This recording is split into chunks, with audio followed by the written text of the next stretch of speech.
For guided listening, my goal was to create a podcast and video format where individual artists could feel comfortable talking about things that maybe made them feel a little bit vulnerable.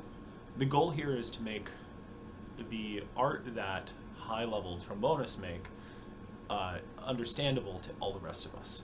My goal and hope is that you can listen to this and take notes and get information that may help you practice, almost like you took a private lesson. We're in a time where there's a wealth of information available to all of us as trombonists, or other brass players for that matter, but what isn't always available is the ability to sit down and ask questions and get meaningful answers that are non-cryptic and clear and concise and can be applied to lots of different situations that we're all practicing in. My first guest for guided listening is a trombonist that needs no introduction. Amanda Stewart was the principal trombone of the San Antonio Symphony for 8 years. And then in 2010, she joined the New York Philharmonic as assistant principal trombone. I met Amanda in 2010. I drove to New York City when I was in undergrad and took a lesson with her. It was a profoundly life-changing experience for me. It changed my playing on many levels, and I think that going forward, I always recognized and respected Amanda as one of the top pedagogues as well as performers in our community. Amanda played with the New York Phil for a couple of years, and then she moved to the St. Louis Symphony Orchestra, where she has been the assistant principal trombone for quite a few years now. Amanda did her schooling at the Juilliard School, graduating with a Bachelor of Music. She was a student of Joseph Alessi. Amanda is one of the more thoughtful and supportive trombonists in our community, mainly because she plays at such a high level, but also understands pedagogy really deeply and profoundly. Amanda has worked very hard from a young age to develop her playing to a very high level, but has also had a number of struggles and challenges. And what's so interesting about talking to Amanda, as you will see in this interview, she's very frank about talking about the problems that she's had and the ways that she's overcome them. I think this is really valuable for all of us, and I can't wait to hear what she has to say. When I sat down with Amanda, I was really interested in the idea of there being one single nugget of wisdom that she could really try and convey to us that had made a huge difference in her playing. I asked her if there was any single idea that really stuck out to her as something that she wanted to convey because it had made a profound difference in her practicing and performing life. Let's hear what she had to say. I always feel like the questions for single most or the most or can be really challenging to answer because it's really hard to boil down to what was the single most important thing. So, on any given week, I may have come up with something else because really there's so many things that have been meaningful to me over the years. The one I came to at this point, I learned from my teacher in high school, who is actually now the dean of the West Virginia University College of Creative Arts. So at the time he was professor of trombone there, Keith Jackson. And it's actually something that, yeah, I love that guy. And so he, I think when I first started studying with him, I wasn't really gifted in thinking musically. I think I was more concerned with like learning the technical, mastering the technical side of playing the trombone and maybe not thinking so much musically. And so he really started to push me in that area. And one thing that he said basically was, you want to make sure that every note counts, so that every note has a role in your musical phrasing, and no note is left behind, so to speak. And I want to say he may have talked to Steve Witzer about that, because I think they were pretty close back in the day, and he shared, maybe that came from a Steve Witzer thing, or maybe it was solely Keith Jackson. But either way, it's really stuck with me. And that's something that I've always remembered. And so when I go to play an excerpt or a solo or, whatever I'm playing, that's always in the back of my mind. And I think that's really been useful for me to grow, not obviously as the musician, because that's basically the goal for all of us, is to master the technique, but then to move on to the more important part of being a musician, which is making music. Considering her young age, Amanda has had a pretty prolific career on the trombone, having played with a number of large orchestras, including the Boston Symphony and the New York Philharmonic, as well as a number of orchestras where she's been tenured in positions, like San Antonio and the St. Louis Orchestra. I was really interested in asking her a little bit about frustrations that she may have gone through during her time as a trombonist, whether a student or a professional. I was interested if she had ever considered hanging up the cape and putting the trombone away for good, maybe finding a different career. I think that we all go through this at some point in our practicing lives, where we get really frustrated and we feel like we've hit an insurmountable hurdle that we just can't cross. I was really mostly interested in what kept Amanda in the game, how she overcame that obstacle, and maybe some ideas on how we too can overcome obstacles in our playing that might be similar. Let's hear what you had to say. Yeah, that's a great question. And I would venture to say that if you were to speak to any professional trombone player or any trombone player, whatever their level of playing, we'll all reach moments of frustration where we probably will question, do I want to keep doing this? And I would probably say it would be more someone who, obviously in that case, it would be someone who's in it professionally, because there are, a fair amount of pressures that come with doing it professionally outside of moving from, leaving the kind of the amateur or the, I do this for fun, or this is my hobby, because there's less pressure there that exists, because you have to pay your bills, right? Right. Some way. So it was actually this was hard for me to really pinpoint to one, because three came to mind. So I thought it would be helpful to talk about each of those. So the first one was when I was at Juilliard, actually. And that was basically my first time coming in contact with a time where I would feel confused or helpless or out of control with my playing. And that was when I went through an embouchure change. So that was the first time. And the other two times basically dealt with me going through a playing injury from overuse. And so what prompted me to feel that way basically is that what I just talked about, which was feelings of hopelessness or helplessness or feeling out of control. And normally anytime I feel that, you stop for a minute and you think, can I get through this? I don't know what to do. And, that's usually what will lead someone to feel that way, to question, do I want to keep going down this path? So I've been there, definitely, multiple times. And when I've been in that place, usually it's a moment where I'll stop and I'll take a deep breath, kind of collect myself, and know that for me, it's always, I want to try to find a path forward. I'm not just going to, throw the baby out with the bathwater and give up. I'm going to try to, I need to persevere. I've persevered this long. I have to continue down this path and be determined to find a solution. So that's usually my approach initially. And in each of those instances, that's the path forward has been revealed. I've walked the path a step at a time and I've found a way forward in each of those instances. With the injury, that was more complicated. I mean, that was the first time I really injured myself was back in 2014. And I was just playing so much and not listening to my body and, all of that. And we'll probably talk about this later on. I think maybe one of the other questions you sure me. But basically, I had to take time off, and that was part of the process of not doing anything, basically, and then coming back to it. And I was fortunate enough to find a way forward there too. So kind of on an overarching thing of why music, basically. I always come back to what drew me to music in the first place, which is this kind of the beauty of music, the joy of music, the transcendental nature of music. There's something uniquely special about music that brings not only myself but all of us really a lot of joy and a lot of peace.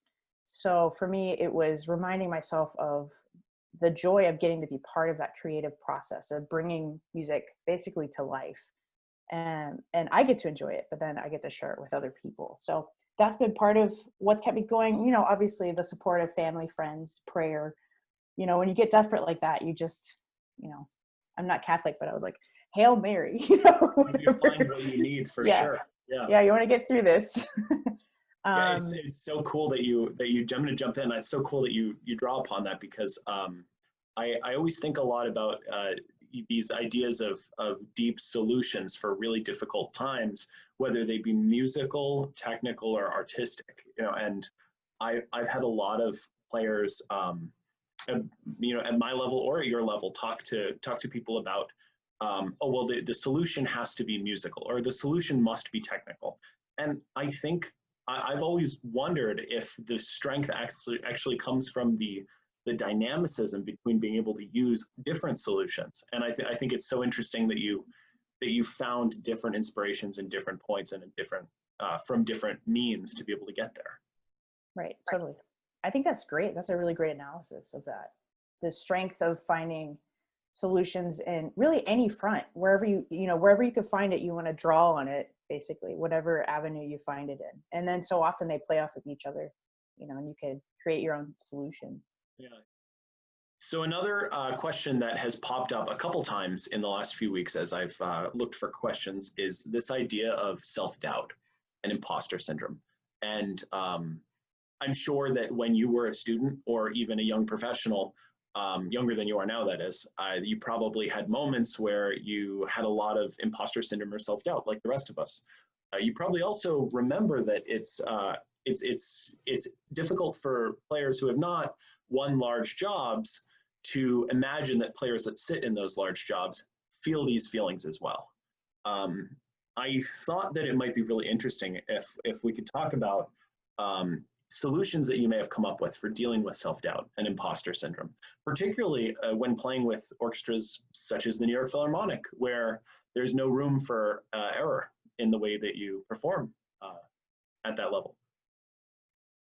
Right. Actually, I didn't think of this before this interview. I might share this. It's actually kind of a weird idea. I'm going to write it down so I remember to come back to it. But speaking of the New York Philharmonic, yeah, I had a little mental game I used to play with myself when I was there. That might make me sound strange, but whatever. So I'll start basically from kind of the beginning. So coming from a rural area, there really wasn't much music making other than kind of your small high school band. There were 2 high schools in my county, and that was it. A lot of the areas, farmland or state park. It's really beautiful, actually. But music wasn't really a driving force there. And so to really partake or participate in classical music, I had to travel. Unfortunately, my parents were great about it. They would drive me places. Most weeks in high school, I was in the car 3 to 4 days a week to get lessons, to play in. Dr. Jackson set me up with playing in his choir at WVU. I played in a quartet for a while. And then I would travel up to Pittsburgh to play in the Youth Symphony up there. Started off at Three Rivers Young People's Orchestra and then the Pittsburgh Youth Symphony. And that was a 2.5-hour drive from where I lived. Wow. One way. And then, yeah. So it was a very long day. But kind of coming from that area, I always had this air of I'm an underdog, or the concept of I'm an underdog, because I really felt that way. I didn't grow up in New York City where I could go to Juilliard pre-college, or I didn't come from a musical family, so I had no real reasoning for why am I here? Yeah. So I kind of started there, and then when I got to Juilliard, I experienced more of that feeling of why am I here? I shouldn't be here, basically, because I was sitting in a classroom and some of my classes with a guy who was 12, who was the next Mozart. That's how they described him. Wow. He could compose everything in his head without even using a computer. It was really extraordinary. And I was also in classes with people who were already international soloists, famous violinists, famous piano players. And it was something, And and you're so you're from a farm town. I'm from a farm town. Yeah. And I play trombone, which is not like the fanciest of instruments out there that you think of, because it's not, most people don't think of it as a solo instrument. Even though it totally can be. We have the voice of God, and we have barnyard noises, and something in between sometimes. That's awesome. Yeah, totally. So yeah, so I definitely have dealt with that, even just from the very beginning. So when I was at Juilliard, how I would handle that, I basically lived in the practice room, because I wanted to be as prepared as possible, and I wanted to work my way into, I think, that feeling of I do belong here. And I don't know if I ever really arrived at that until maybe my last year there. So I think that was always a feeling, a struggle, being in a place where you're surrounded by so many creative people.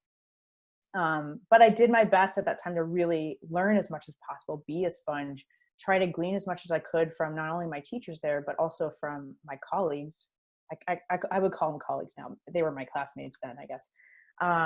But many of them actually are my colleagues now. True, you were part of a pretty historic class at that point. Yeah, and even in the other instruments, like some of my colleagues here in the St. Louis Symphony, we went to school together. So it's really funny. And probably hearing me talk about how I felt there, they would never have known. Or maybe they felt that's the other thing I was going to say. It's a great question that you bring up, because I would say almost everybody has had this imposter syndrome or this feeling of self-doubt at some point. Maybe some of us struggle with it more than others. But it's definitely extremely common, I believe it to be. So at Juilliard and kind of my younger years, I kind of used the concept of preparation to help me make my way through it. Fake it till you make it, you know? Sure. I don't know how you want to think of that. And so after that, so the story that came to mind and I hadn't thought of this in a really long time, when I was playing with the New York Phil, I think definitely feeling that there, because, you know, Joe, sitting next to Joe, it's like kind of sitting next to like a god of trombone, basically. Sure. You know, and he was my teacher. So kind of that whole mentor-student reality, it was kind of hard to overcome as well. So, you know, my goal there was just simply play the best that I possibly can. And whatever I could do however I could come up with a way of doing that, I was going to go that route. So this is really strange, but I used to imagine that we were all part of the same team on the stage, and that we were all superheroes. This is a great analogy. And I would pretend like I would walk on stage and I had a cape, and I would just come out and like we were gonna do it. And that was it. So I felt very confident. I felt like I was one of everybody. We were all there together, and we were all the same, and we all had the same giftings, and we were all going to do this together. And I had the same type of power as well, basically. And it worked. It really helped. What a strong visualization. I really like that. Yeah. Because it removes the idea of failure, because everyone's having each other's back almost. Right. You know, Totally. that's so interesting. I will say that someone we both know, Steve Lang, once said to me in a lesson that the idea of team sports was one of the most helpful things for him in developing section playing, because he just wanted to be part of a team and just being on the team and playing for the team. And it didn't really take me too far as a visualization that I could use, but it's really interesting to hear you talk about the same thing, actually. Yeah.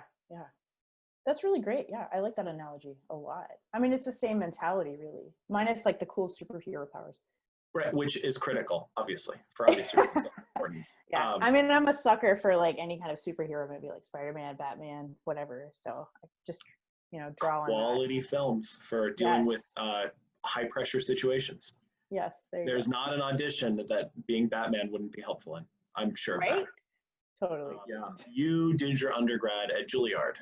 Juilliard obviously has quite a stigma for being the most prestigious undergraduate training program that we have in the music world.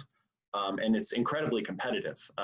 Non-musicians talk about the fact that attending Juilliard is more competitive than Harvard or MIT statistically. And coming out of speaking about imposter syndrome, I just have to ask what that was like to audition for that program, to the chance to study with Joe Alessi, and maybe what it felt like to prepare for that, and then to find out that you were accepted and to make that kind of a decision. And, you know, for those of you that are listening, that are high school students that are maybe thinking about wanting to attend Juilliard, I think it might be maybe prudent that we could talk about what they could be doing that might help them find their way into a more competitive school if they wanted to go that route. Yeah, that's a great question for sure.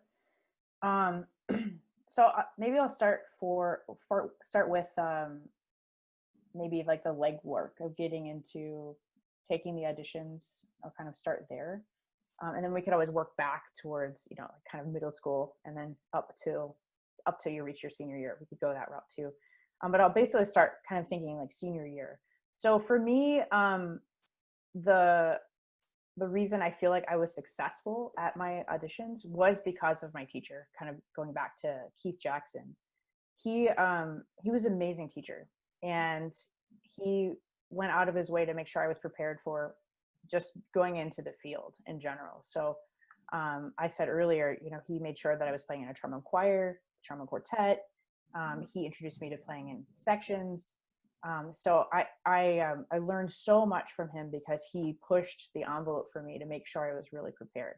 So that's kind of one side of it we could talk more about as well. But just in regards to taking the auditions, so he made sure that I had everything laid out with what my rep was going to be. And then we really started to focus on it before my senior year. And he, you know, made sure I did mocks and run-throughs, and he made a point of positioning kind of my first audition where I was going to get in. So it was at WVU and I was going to get in. I was already accepted, but he wanted to make sure that that was the first audition so that I could use it as a prep for the other auditions. Such a great idea. Yeah. Wow. And it was really useful, and it was very low key because I already knew I was in, so I didn't, you know, have to worry. And so he was just very instrumental in how to become prepared. So pick the music, get prepared, start going through the process of performing, and you know, getting in touch with the nerves of that situation and start kind of working through that. So that was kind of like the how do you do it kind of approach. And I think, so for me, the final audition I had of my college auditions was actually Juilliard. So I had already, that was like, so I auditioned at WVU, CIM, CCM, NEC, and I think Juilliard. I think that was it. I don't think I missed one. And so Juilliard was the last one. So at that point, I had already developed, I had become more comfortable with the concept. But I have already done this. I can do this again. This is the last one. I can do this again.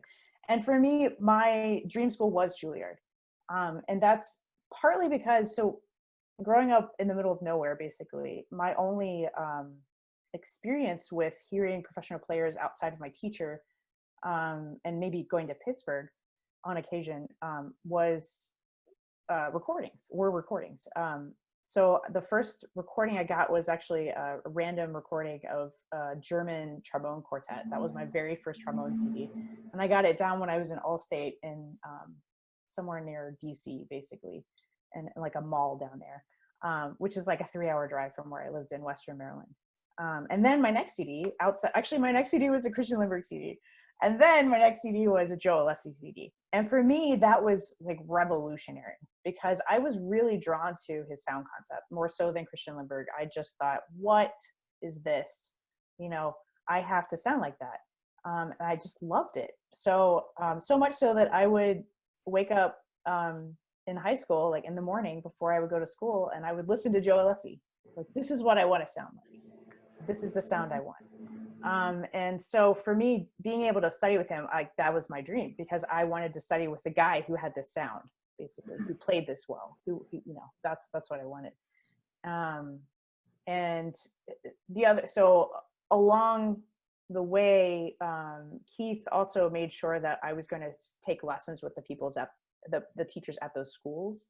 So my first lesson I had with Joe, I was 16, and I was so lucky to get that lesson. And basically that kind of made me feel very confident that that's where I really wanted to go.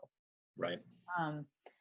So go to the end of my college audition calendar, and I felt like everything went well.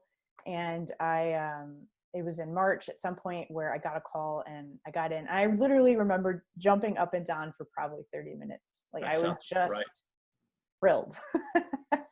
So, yeah.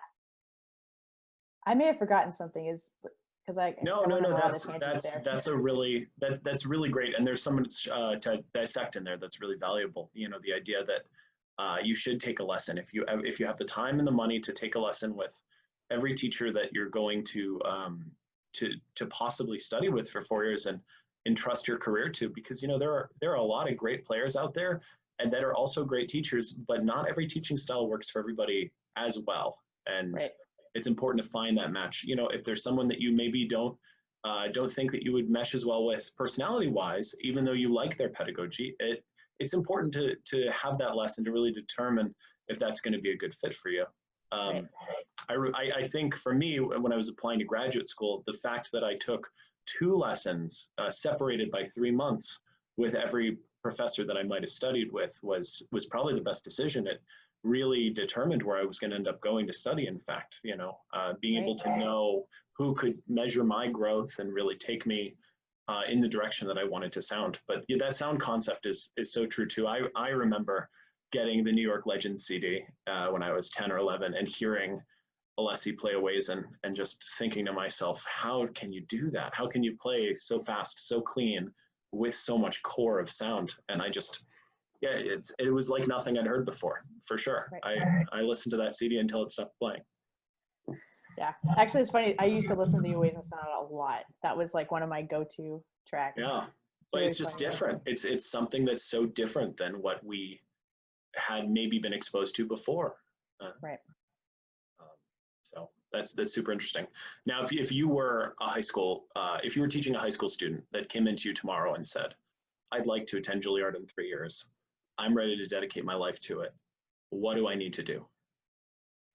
Yeah. So really the biggest thing that you want to do is you really need to master your fundamentals. So I would try to work with them through that process. And so basically your fundamentals are, you could probably break it down further. Well, maybe I will first. So the elements of playing, really, to break that down, you have your embouchure, you have your air. So those are like the bottom two, and you have an instrument. Okay, so you got your all the ways you can produce sound. There they are. And kind of from there, then just like technically, you've got your intonation, your sound concept, your slide technique, your articulation, and maybe you could throw in there like style, you know, when it comes to learning excerpts later or something like that, or solos. But you have to be able to have the fundamentals there. So your intonation, your articulation, slide technique, and your sound concept. Those are really, you need to work on mastering that before you can really even consider going into performance, really. So like going someplace like Juilliard, you want to have those established so that, because going there means you're trying to become a performer, basically. Or any kind of, really, if you're going to get a performance degree, that's you know, whether you go to Juilliard, because you can become a performer and not go to Juilliard. I mean, of course, really you can go anywhere. It's just so often the teacher and if you've really established those fundamentals. So I would start with them with that. That would be the heart of what we would spend time on. That's great. I think that's so valuable, and I know that you probably see this a lot with the students that you teach. I see this with students that I teach as well, that you know, very often fundamentals are something that is not fun to practice, but at the end of the day, if you've got 45 minutes in a day and that's it, you should probably play 45 minutes of fundamentals. Right. Because that's gonna pay dividends in the end. It's an investment in your trombone future for sure. Yep. And try to look at them, like you said, it's not fun, but there's fun in fundamentals. Oh, I like that. Look at that. But yeah. Fundamentals. Very good. Amanda Stewart is one of those trombonists where when you hear her playing, your jaw hits the floor. This is true for a lot of high-level trombonists that play in major orchestras. So I had to ask a question of my own. And that was, when you see these people that play at such a high level and they perform, they seem almost invincible. But I wanted to know if she had anything that she really struggled with privately in her playing, that she was practicing all the time, and what it was like to maintain that and maintenance that and grow that at a professional level as high as an orchestra like the St. Louis Symphony or the New York Philharmonic. I have to say, asking this kind of a question in an interview is a little bit personal and definitely exposes vulnerability. I really appreciate the fact that Amanda was willing to share her answers with us and kind of lift the curtain so that we could see a little bit of her process and her practice. Let's hear what she had to say. Professional career. Yeah, that's great. That's a great question. So I would say the two areas that were difficult for me early on, those are probably still things that I will still continue to work on. And perhaps, you know, some of this you could say, like when you speak to a horn player, they'll say, "Oh, I'm a low horn player. Oh, I'm a high horn player." With trombone, you can't you really need to be all the horn, all the registered player. You know, there's really no, you have to do that. So for me early on, I was really great at playing low. I don't know why. And, you know, maybe it's because using a horn terminology, I have a low set or something. You know, so that was super easy. And so what I feel like I was going to say with people who ask, what do you do? Basically, you have to spend time in those areas which you're not good at. So just take that piece for now. I have another weakness too we could talk about. But just high register playing. So I started to focus on it basically. So I developed a bunch of different exercises that I would go through. And, you know, one really simple thing to do is just simply play Rochus in a tenor clef, or if you can manage to do some of it up an octave. But before I did that, I just broke it down even further, and I would just do scales, basically really, really soft gliss scales, moving up, you know, in the registers, and then glisses. Basically, you want to be able to approach it. I think sometimes you need to push things away from music, so you can just focus on the technique itself. And over time of doing that, I eventually kind of figured it out, and I can't tell you, I think this is a hard one for me. I'm like, I did this and it worked suddenly. I mean, it didn't really happen that way. It was more of an evolution. And I learned things along the way of that. And so basically now what I will do, because I feel like it's more developed, I do things like at the end of my warm-up, you know, doing 4 octave scales, so that you're still spending time, you know, in the extremes of the register, basically, every time you pick up your horn, every time I picked up my horn in the morning. So really quickly, the other thing was multiple tonguing. I feel like I didn't do it very often, so it wasn't as natural for me. I think some people are naturally like, oh, I'm an amazing multiple tonger. I don't, you know, for whatever reason. That must be nice for them. Yeah, it must be nice, you know, not for me. So for me, basically, it was just the same kind of concept, like forcing myself to do that. So I would tag something at the end of my warm up, and I would do a little exercise.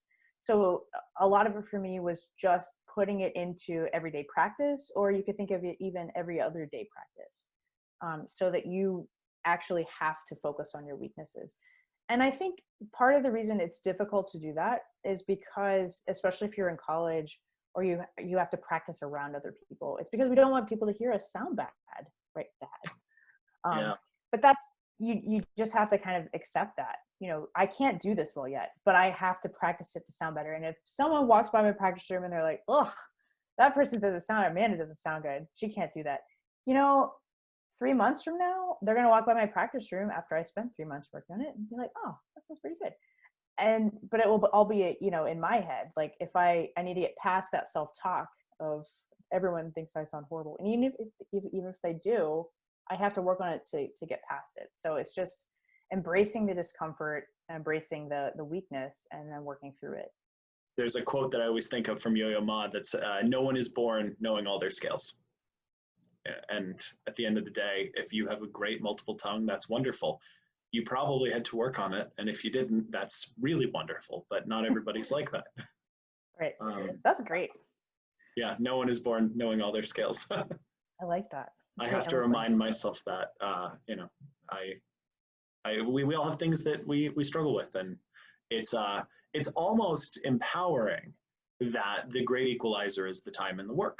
And there's no shortcut in what we do. And beyond the fact that it requires muscles which need time to build, there's also a time period of acclimation to allowing those muscles to relax enough to be calm while very technical things are happening at a subconscious level so that you can make music.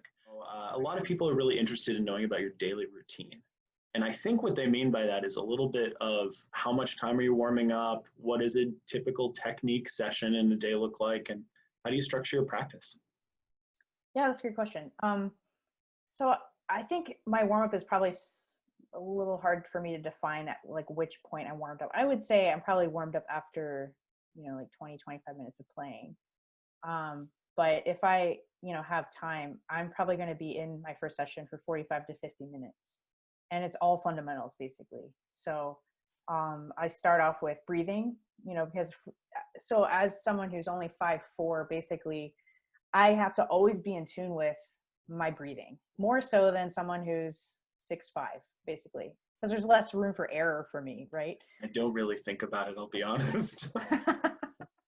Yeah. So I think about it. I mean, I actually have a larger lung capacity probably than I should for my size. So, somewhere close to 5 liters, I think, 4.8, something like that. I mean, that's probably more than I should have. Maybe that's because I've played for so long and my lungs have just developed that way. Who knows? Who knows why? But so I always start that way. And also, just another reason, I would advocate that to anybody, no matter their height.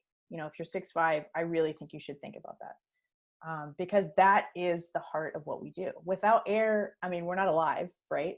But without air, we can't move anything through our lips to vibrate. So the air is really the vehicle from which everything occurs, or through which everything occurs. So I start there, and I also want to think about my body. So I think about relaxation as well. So I'm getting in touch with this, which is also kind of an instrument as well. I want to make sure that this is ready to meet the other instrument. And at that point, I start off with kind of buzzing. I do my first flexibility, I buzz through it, and kind of, think about that.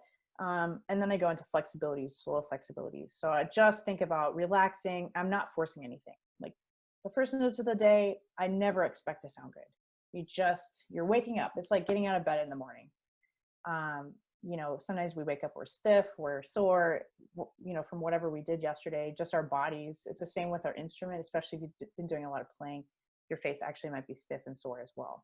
So you're waking up to playing. And then I go through a process of flexibilities, and then I'll end up with some long tones and then some scales, and usually then the register, the things that I do with the 4-octave scales, and then some kind of multiple toning, basically. So it's kind of the heart of my session, and that can take me 45 minutes to 50 minutes. I like to do it slowly. I don't like to be rushed, because I want to be able to attempt to play from the most relaxed state, because that's usually where I'll sound the best. So I like to go from there. And I'm always doing it with a tuner, and I really, really also utilize a metronome as well, because I want to try to do as much as I can all at once. So I don't have perfect pitch. So I always am, maybe that's a little OCD of me, but I'm always coming back to square one every day. This is what A sounds like at 442. And that's the St. Louis Symphony plays there. So that's where I tune. It used to be 440. But this is where this is at. This is how it sounds. This is what it feels like to play there.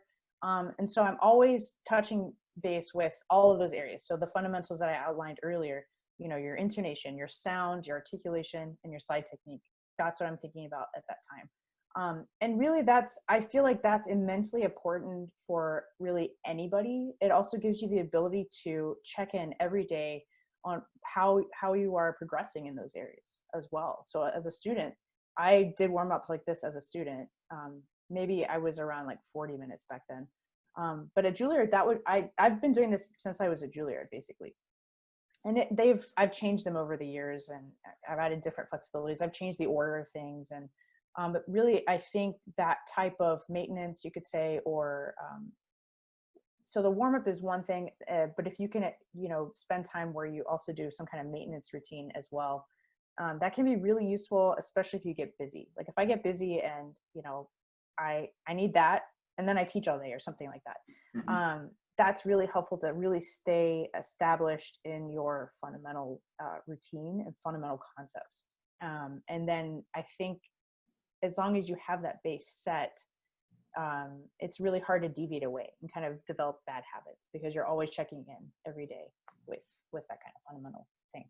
So after that, in a day, it kind of depends on what I need to work on, basically. So if I've got If we're doing like the ring cycle or something, that's probably going to be my next 2 practice sessions or something.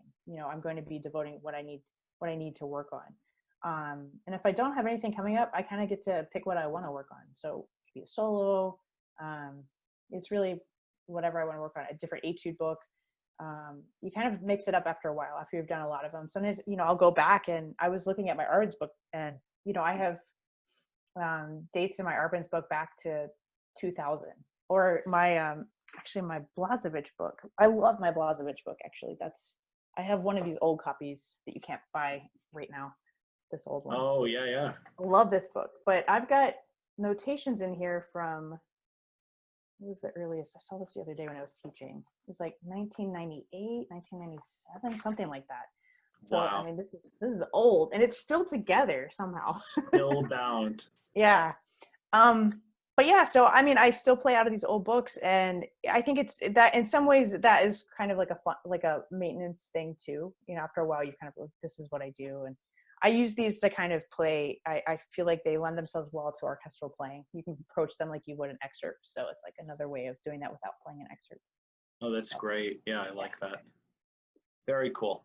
Well, we are coming to the lightning round, so I just have some quick questions, just short answers. If you have one that comes to mind, these are just questions that people tossed in that are kind of more just curiosities more than anything. So the first one, do you have a favorite concerto or solo for trombone? Ooh, that's a hard one. I really like the Grandal Concerto. Great, yeah. It's very romantic. That's a favorite of mine too. Do you have a performance that sticks out as a really memorable performance that you played in at some point in your professional career? Ooh, that's hard. I mean, a lot come to mind. Probably for me, playing second to Joe in Mahler 3 was very memorable because I grew up listening to that recording. So just kind of sitting there playing, hearing him play the solo, that was very cool. I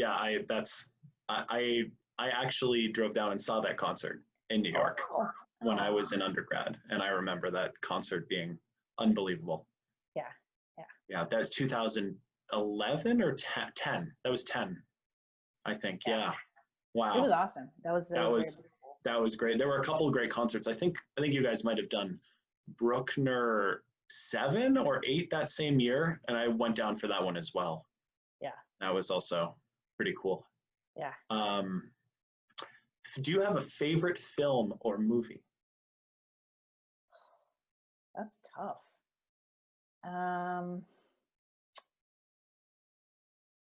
So many come to mind. Yeah. Gosh, that's really hard. I don't know if I have a favorite. I mean, well, okay. So I will say this. This is because I've rewatched them so many times. I love Harry Potter. So I literally during this series of the pandemic, I've watched different movies, and I went through a Harry Potter session. I think I'm going to do another one in October as well. So Harry Potter, yeah. Also the books. Yeah. Classics. And then here's your final question. Do you have a personality trait that sticks out to you when you see a student that tells you that student is going to go far? Is there something that jumps out to you like, that is exactly what I'm looking for? Yeah, I would say usually I think it's determination, like somebody who shows a level of perseverance, and it translates into hard work. So somebody who's working hard and listening to what I'm saying. So it all kind of revolves around perseverance and determination. They're very similar things, but yeah, I would say that. Well, I hope that you found that as informative as I did. I have to say that talking to players like this in this interview format is really thrilling for me because I just learned so much. I also think it's so great that we can, as a community, dissect information like this and all get better. I would imagine that if you're watching this for the first time, you're probably thrown off guard by how unbelievably warm and open Amanda is about talking about her playing and her struggle and her experience. I think it's really important that high-level players in our community be willing to do things like this because it's a great way to give back and grow the pedagogy. I'm a firm believer that the trombone, and in fact any musical instrument, is one of the few apprentice crafts that we as a human race have left.